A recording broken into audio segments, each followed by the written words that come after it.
Ini adalah pertempuran Surabaya 10 November 1945. Ini adalah pertempuran yang luar biasa yang bahkan mengorbankan ribuan nyawa.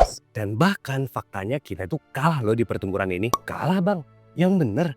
Gimana ceritanya? Kalahnya Jepang di Perang Dunia II membuat posisi Indonesia mengalami istilah kekosongan kekuasaan yang padahal kita sudah memproklamasikan kemerdekaan. Kekosongan ini membuat Abney, pasukan dari Inggris datang ke Indonesia pada bulan September. Ternyata dia nggak sendirian. Nietzsche alias orang Belanda juga ikut datang untuk memulihkan kedaulatan kolonial Belanda.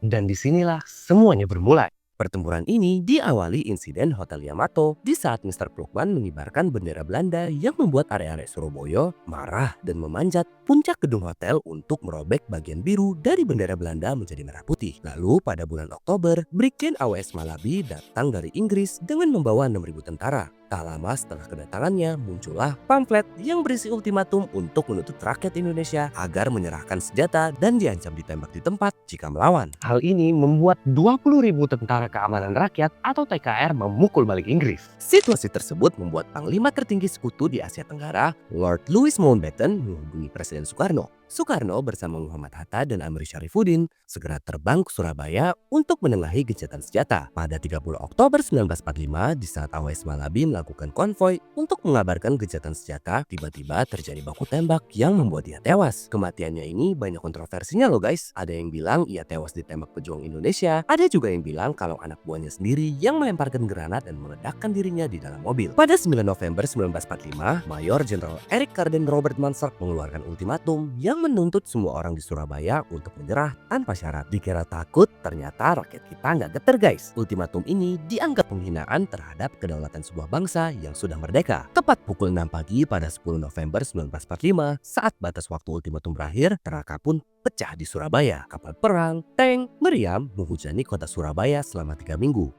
Awal Desember 1945, pasukan Inggris berhasil menguasai kota Surabaya yang telah hancur lebur dan telah menghilangkan 6-20 ribu nyawa.